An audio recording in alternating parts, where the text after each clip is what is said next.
Salut à toutes et à tous et bienvenue pour cette nouvelle critique à l'arrache. Et oui, nous sommes de retour dans la chambre universitaire puisque je viens de commencer mon master en nouvelles images, donc toujours le cinéma.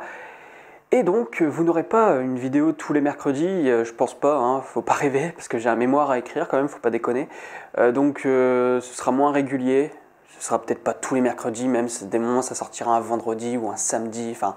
Je suis désolé, mais la régularité sur YouTube, je ne vais pas pouvoir l'envisager tout en mettant le mémoire aussi à côté. Va falloir que je gère tout ça, quoi. Et je préfère mettre mon mémoire en avant plutôt que la chaîne YouTube, parce que je me fais pas de thunes avec la chaîne YouTube, enfin très peu. Et donc voilà, tout ça pour dire que des critiques à l'arrache, par contre, vous en aurez beaucoup plus maintenant, parce que dès que je reviendrai d'une séance, je ferai une vidéo, contrairement à l'année dernière où des moments je disais bon bah tant pis je le ferai pas. Là je le ferai tout le temps, sauf pour les Doctor Strange ou quoi, où là bon bah vous savez très bien que je vais faire une critique critiquable. Mais donc voilà, aujourd'hui c'est une critique à l'arrache sur un petit boulot réalisé par Pascal Chaumeil, ou Chaumel. Chaumel ou Chaumeil à chaque fois... Non, Chaumel, je pense que c'est Chaumel. Bref, comme je suis un ignorant, pour ceux qui le savent, dites-le moi en commentaire. Donc, il faut savoir qu'il a fait les 5 premiers épisodes de Fais pas ci, fais pas ça, L'arnaqueur, bien évidemment, et un autre film avec Danny Boone et Diane Kruger qui s'appelait Un monde parfait, je crois, que lui, en revanche, j'ai pas vu, mais j'ai vu L'arnaqueur et j'ai vu tous les épisodes de Fais pas ci, fais pas ça. Pour le casting, je vais pas vous dire tous ceux qu'il y a dedans, mais je vais vous dire les principaux. Donc, il y a Romain Duris, Michel Blanc, Alice Belaïdi et Gustave Kervern. Et ça y est, j'ai réussi à dire Kerven, parce que pour ceux qui ont vu la critique sur Saint-Amour, je ramais bien. Pour le synopsis, c'est Gardot, incarné par Michel Blanc, qui demande à Jacques, qui est au chômage et qui est incarné par Romain Duris, de buter sa femme. Oui, je sais, ça commence très bien.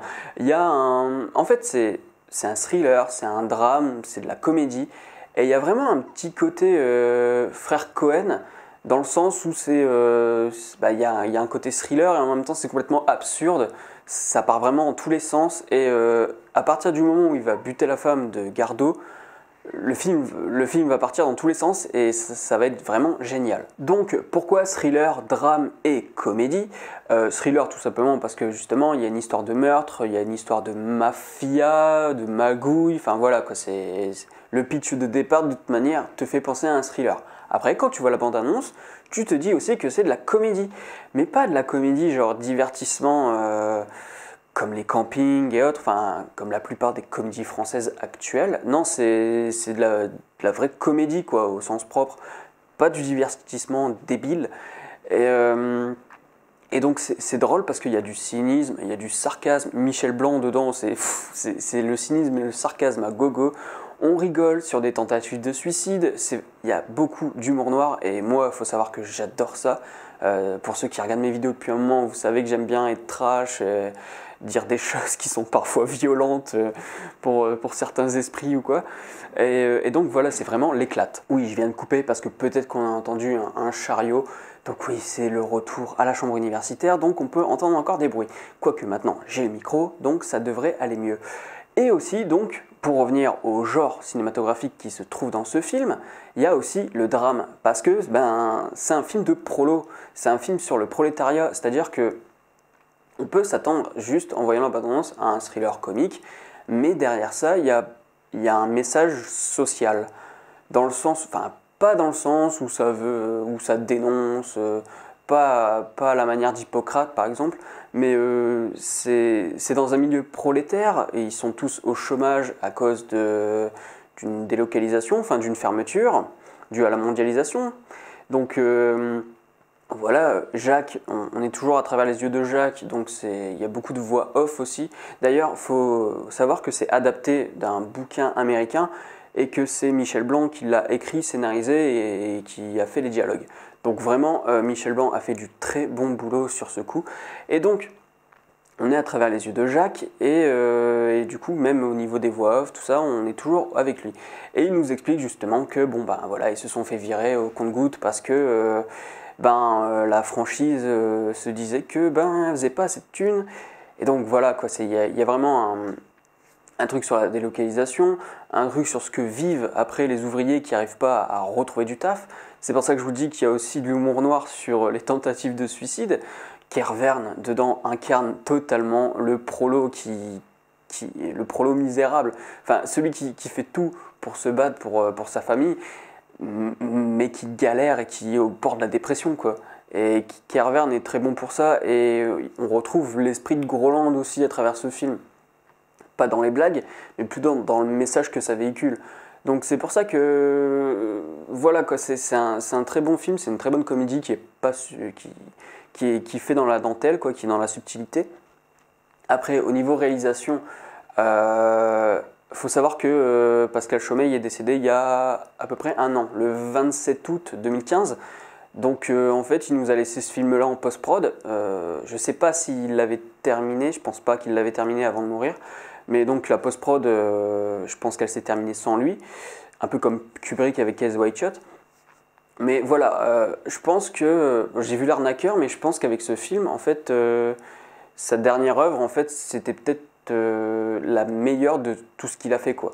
Après, j'ai pas vu Long Way to Go ou quelque chose comme ça, mais enfin, ce film est vraiment très bon parce que, comme je vous le dis, voilà, il y a un mélange de genres cinématographiques, ça part dans l'absurde. C'est un peu un film à la Frère Cohen, mais à la française. Et rien que pour ça, vraiment, je vous invite à aller le voir parce que c'est pas de la comédie débile, c'est de la comédie où vous allez rire. Mais rire parce que c'est subtil, parce que c'est bien écrit, parce que il y a un rythme, parce qu'il y a des il y a des, comment dire, vous allez avoir une action et ça va être contré par un dialogue ou par une action qui est complètement conne.